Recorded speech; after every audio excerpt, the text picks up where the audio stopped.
साथियों नमस्कार। साथियों इतिहास की एक और नई कक्षा में आप सभी का हार्दिक स्वागत है। साथियों प्राचीन इतिहास विषय के अंतर्गत हम लोग मौर्य वंश की चर्चा कर रहे थे और अभी तक हमने मौर्य वंश के अंतर्गत चंद्रगुप्त मौर्य को पढ़ा था। हमारे लिए एक और शासक सबसे महत्वपूर्ण है जो अमूमन एग्जाम में पूछे जाते हैं, वो है सम्राट अशोक। सम्राट अशोक के बारे में बाकायदे आप लोगों ने सुना होगा कि अशोक कौन था, कैसे था। कहीं ना कहीं हम लोग उसके बारे में थोड़ा बहुत जानते रहते हैं, या कुछ नहीं सही तो हमें उसका नाम तो पता ही होता है कि सम्राट अशोक कोई भारत का एक महान शासक हुआ है। सम्राट अशोक जिसने भारत में अभिलेखों के माध्यम से अपनी शासन सत्ता को प्रदर्शित करने का काम किया। जैसे मान लो कि अभिलेख क्या होते हैं, वो कहीं ना कहीं जितनी भी गतिविधियां अशोक के शासनकाल में घटित हुई हैं उनको उसने अभिलेखों के माध्यम से प्रदर्शित करने का काम किया, और वही अभिलेख जो हैं वो हमें उसके बारे में विस्तार से या बाकायदे जानकारी प्रदान करने का काम करते हैं। इसलिए अशोक के अभिलेख हमारे अध्ययन के लिए बहुत ही महत्वपूर्ण हो जाते हैं। हालांकि हमारा जो एग्जाम है हमको यहाँ पर पढ़ना है कि अशोक कौन था, या उसकी जो विजय थी या उसने क्या कार्य किए वो हमारे लिए इम्पोर्टेंट है। और साथ ही साथ अशोक ने जो धर्म प्रतिष्ठित किया, जिसको हम अशोक का धम्म के नाम से जानते हैं, उसको पढ़ना है। तो आज की अपने इस क्लास में हम आपसे चर्चा करेंगे अशोक के बारे में और अशोक के धम्म के बारे में। अमूमन जो है अशोक का धम्म एग्जाम में पूछा जाता है। तो इन्हीं दो टॉपिक को लेकर हम अपनी इस क्लास को शुरू करते हैं। ठीक है, तो चलिए देखते हैं अशोक को। अशोक, इसका नाम हम सम्राट अशोक के नाम से जानते हैं। सम्राट अशोक, क्लियर था। इसका जो शासन काल है वो 273 ईसा पूर्व से लेकर 232 ईसा पूर्व माना जाता है। ठीक है, 273 ईसा पूर्व से 232 ईसा पूर्व इसका शासनकाल माना जाता है। अब यहाँ एक घटनाक्रम बनता है कि जैसे बहुत सारे इसमें कई सारे स्रोत हैं, वो ये बताने का काम करते हैं कि अशोक जो है वो उसका जो पिता था बिंदुसार, वो उसको शासन देना नहीं चाहता था। मतलब बिंदुसार अशोक को शासन सत्ता सौंपना नहीं चाहता था, ऐसा बहुत सारे स्रोतों से जानकारी प्राप्त होती है। और ये भी कथाएं मिलती हैं कि ये जो है अशोक, इसने अपने 99 भाइयों की हत्या करके ही शासक बना था। क्लियर इतना। तो कहीं ना कहीं इसको जो है अपनी राजगद्दी को प्राप्त करने के लिए कई सारे संघर्षों का सामना करना पड़ा। और देख रहे हैं हम कि 273 में ही इसको सिंहासन तो मिल गया था, लेकिन जो इसका राज्याभिषेक होता है वो 269 ईसा पूर्व में होता है। इसका जो राज्याभिषेक होगा, मतलब विधिवत ये गद्दी पर कब बैठेगा, तो वो समय था 269 ईसा पूर्व। क्लियर था। तो हमारे लिए तिथि में कई सारे देखने को मिलती है, कई सारे चीजें देखने को मिलती है कि कहीं 273 माना जाता है और कहीं 269। तो 273 में सिंहासन तो प्राप्त कर लिया था, किंतु जो है वो ठीक ढंग से सिंहासन या राज्याभिषेक जो हुआ उसका वो 269 ईसा पूर्व में हुआ। तो इसी के बाद से वो मौर्य वंश की शासन सत्ता को संभालता है ठीक तरीके से, ठीक ढंग से। ठीक है, तो हम कह सकते हैं कि 269 का शासन सत्ता प्रारंभ होता है। अब देखिए यहाँ पे कई सारी चीजें मिलती हैं, जैसे मान लीजिए जैन अनुश्रुति। थोड़ा सा हम स्रोत देख लेते हैं कि कौन ऐसी बातें कहता है। तो जैन श्रुति के अनुसार, जैन श्रुति के अनुसार अशोक बिंदुसार की इच्छा के विरुद्ध, बिंदुसार की इच्छा के विरुद्ध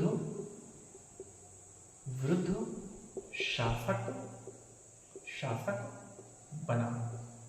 ठीक, तो यहां हम देख रहे हैं कि बिंदुसार नहीं चाहता था कि अशोक शासक बने। अगला देखिएगा, सिंघली अनुश्रुति के अनुसार, सिंघली अनुश्रुति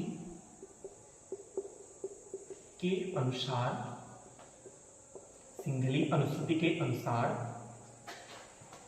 अशोक ने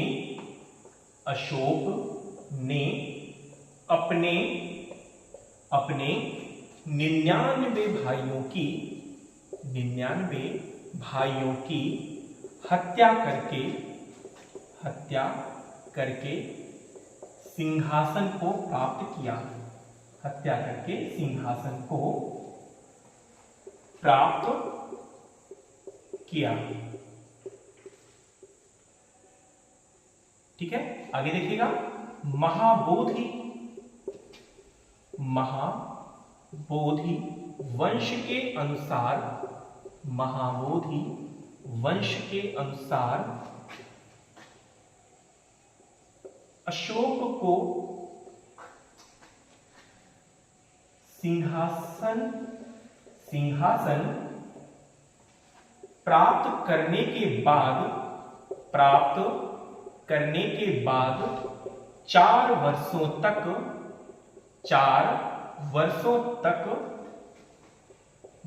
गृह युद्ध में लड़ना पड़ा और 269 ईसा पूर्व में उसका राज्याभिषेक हुआ। 269 ईसा पूर्व में उसका राज्याभिषेक हुआ। ठीक है, तो इस तरीके से वो 269 ईसा पूर्व में राजगद्दी पर बैठता है। तो ये हेडिंग आपकी हो जाएगी क्या? अशोक का प्रारंभिक जीवन। ठीक है, प्रारंभिक जीवन, ये आपकी हेडिंग हो जाएगी। चलिए इसके अगले स्लाइड में हम देखते हैं इसकी दिग्विजय क्या क्या थी। ठीक है, तो इसका स्क्रीनशॉट ले लीजिए, फिर चलते हैं आगे। चलिए हम लोग अगली हेडिंग देखते हैं, दिग्विजय, अशोक की दिग्विजय। ठीक है, इसमें हम देखते हैं कश्मीर पर विजय। कश्मीर पर विजय, इसमें लिखिएगा आप लोग कि कल्हड़ की राजतरंगड़ी के अनुसार, कल्हड़ की राजतरंगड़ी के अनुसार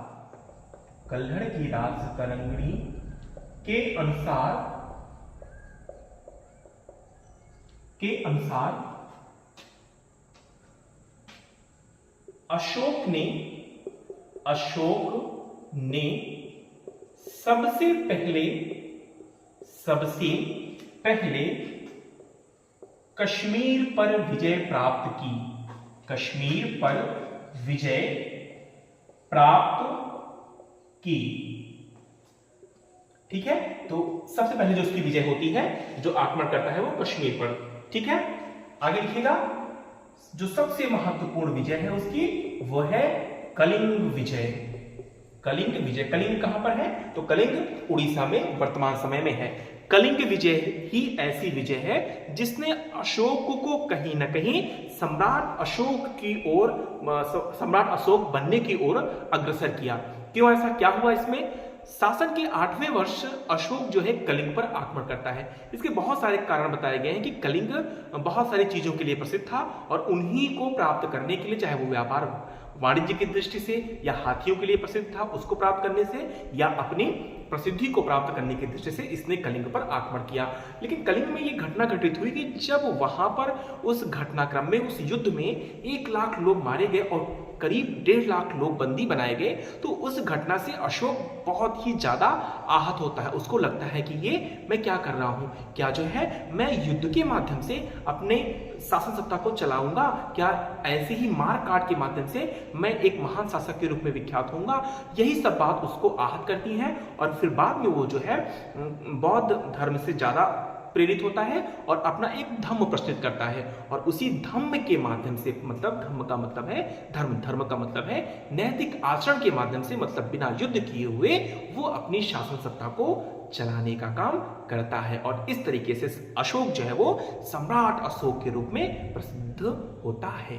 क्लियर ना? चलिए हम लोग लिखते हैं कलिंग विजय। ठीक है, इसमें लिखिएगा कि कलिंग विजय के विषय में, कलिंग विजय के विषय में अशोक के 13वें शिलालेख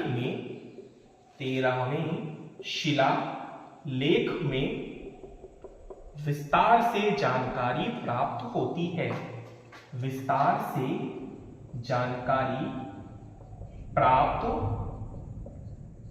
होती है। ठीक है।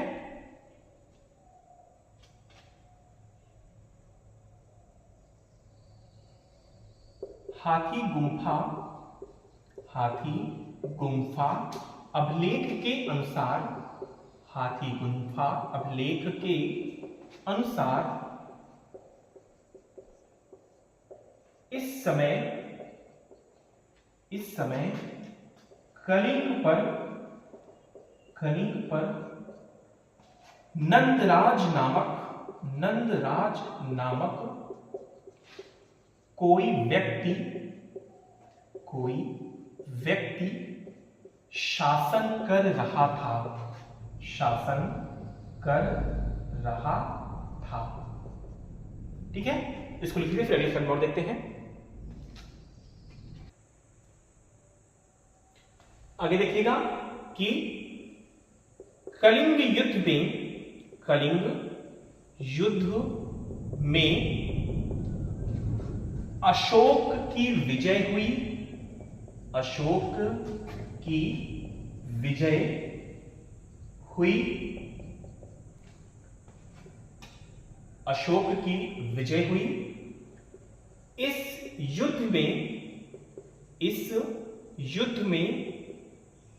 1,00,000 लोग मारे गए तथा 1,50,000 लोग बंदी बनाए गए। ठीक, आगे लिखिएगा। प्लिनी के अनुसार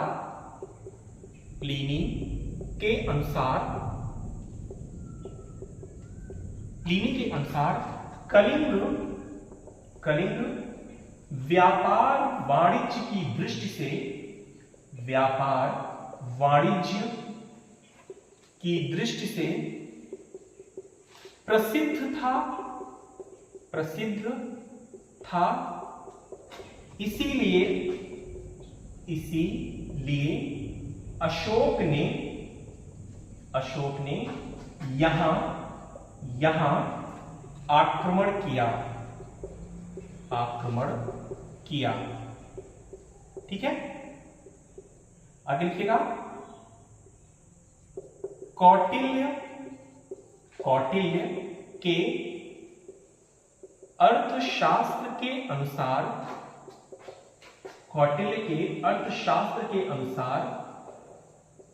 कलिंग हाथियों के लिए प्रसिद्ध था।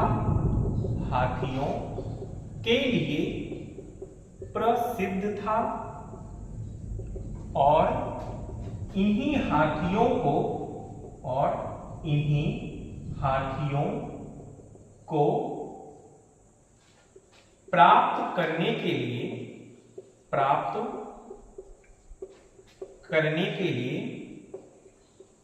अशोक ने कलिंग पर आक्रमण किया।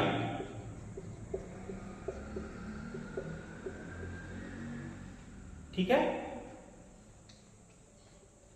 हाँ, ये आक्रमण ध्यान दीजिएगा कि जो ये आक्रमण होता है वो कब होता है? कलिंग आक्रमण तो 261 ईसा पूर्व में। कलिंग आक्रमण जो होता है 261 ईसा पूर्व में। ठीक है, मतलब अशोक जो है अपने शासन के 8वें वर्ष, ठीक है, ये आक्रमण करता है कलिंग पर। और इस तरह से हम देखते हैं कि कलिंग आक्रमण उसका एक बहुत ही महत्वपूर्ण आक्रमण था और ये उसका अंतिम आक्रमण था। इसके बाद से वो युद्ध को त्याग देता है और धर्म के माध्यम से अपनी शासन सत्ता को संचालित करने का काम करता है। बात समझ में आई? ठीक है, तो इसको आप लिख लीजिए, फिर चलते हैं अगले स्लाइड पर। चलिए इसका देखते हैं हम लोग, साम्राज्य विस्तार। साम्राज्य विस्तार, तो इसका जो साम्राज्य था वो देखिएगा कि इसका शासन क्षेत्र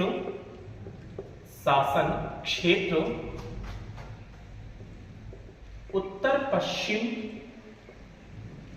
पश्चिम में अफगानिस्तान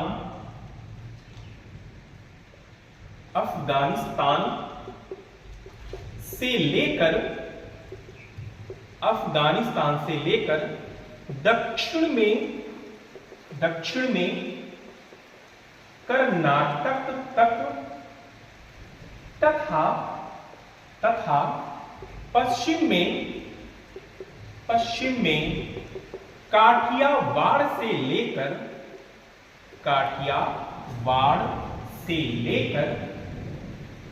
पूर्व में बंगाल तक फैला था। पूर्व में बंगाल तक फैला था। ठीक है, ये रहा उसका साम्राज्य विस्तार। क्लियर इतना? चलिए और भी कुछ पॉइंट देख लेते हैं कि कल्हड़ की रास तरंगड़ी के अनुसार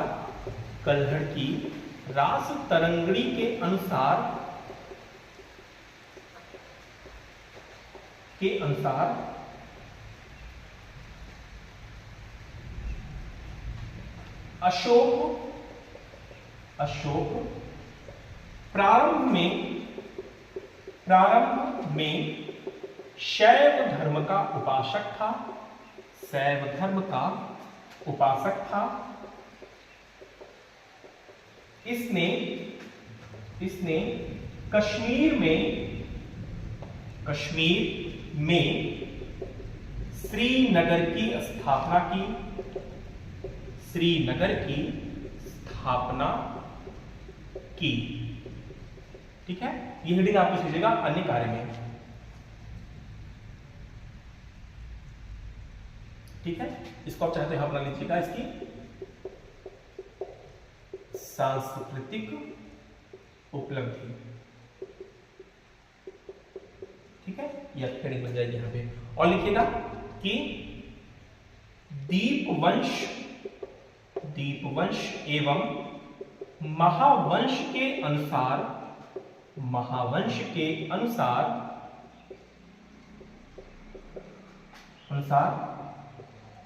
अशोक के शासन के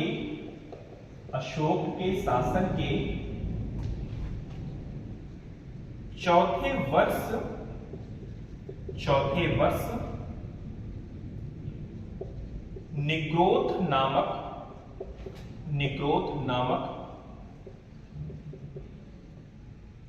बौद्ध भिक्षु ने उसे बौद्ध धर्म में दीक्षित किया। ठीक है,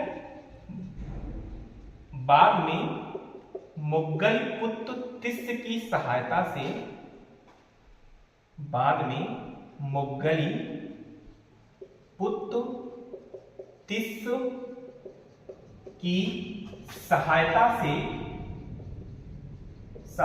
से वह पूर्ण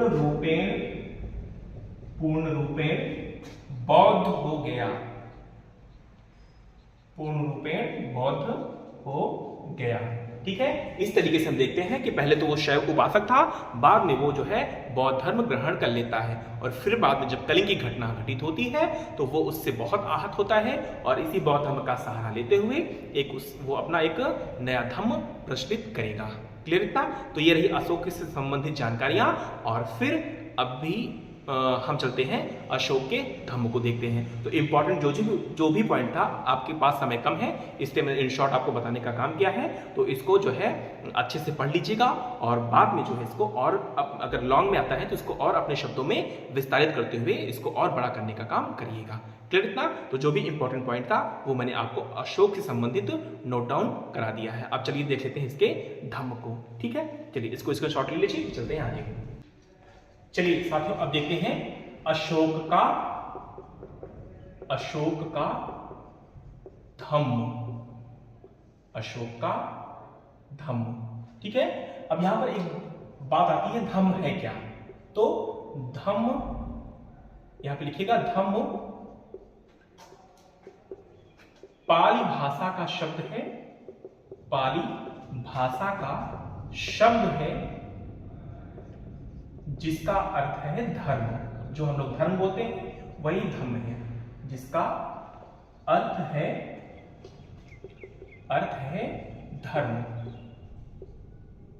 ठीक है। अब धर्म क्या है? अगर हम आपसे पूछे धम्म या धर्म है क्या, तो नैतिक आचरण को अपनाते हुए किए गए कार्य को धम्म कहते हैं। तो ये रही धम्म की बात। अब देखिए अशोक का धम्म क्या था, तो हम कह सकते हैं इसमें कि अशोक ने अपनी प्रजा के कल्याण के लिए जिन आचार नियमों की श्रृंखला प्रस्तुत की उसे उसके अभिलेखों में धम्म कहा गया है। अशोक के धम्म के विषय में जानकारी उसके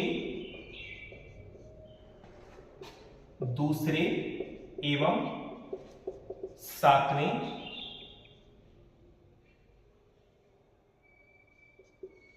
अभिलेख से होती है,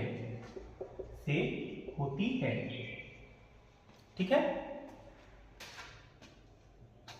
चलिए यहां पे देखें इसकी विशेषताओं को कि इसकी विशेषताएं क्या थी, मतलब क्यों ये रहा। तो एक आध हेडिंग वाइज लिख लीजिए। जैसे मान लो हम कह सकते हैं कि मानव कल्याण पर बल, मतलब इसके माध्यम से क्या हो सकता है कि मानव कल्याण की ओर ध्यान दिया जा सकता है कि कैसे हम मानव का कल्याण कर सकते हैं। इस पर इसका जोर था। दूसरा था अहिंसा पर बल, मतलब कि इसने अहिंसा पर विशेष ध्यान दिया। तीसरा क्या था? नैतिकता की भावना पर विशेष बल, मतलब कि नैतिक उत्थान की बात ये बहुत ज्यादा करते थे कि नैतिकता रहेगी तभी जो है धम्म का पालन सही तरीके से हो सकता है। अगला क्या है? सांप्रदायिकता का अभाव, मतलब सभी धर्म को स्थान देने की बात की गई थी, ठीक है।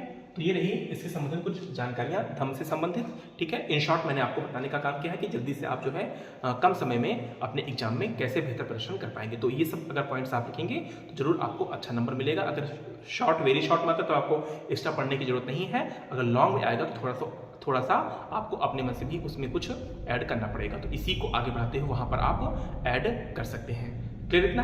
चलिए ये रही मौर्य वंश से संबंधित महत्वपूर्ण जानकारियां, ठीक है। आशा करते हैं आपको क्लास पसंद आई होगी। अगर ये चीज़ आपको पसंद आती है तो इसको आगे भी शेयर करने का काम करिएगा, ठीक है। धन्यवाद, नमस्कार।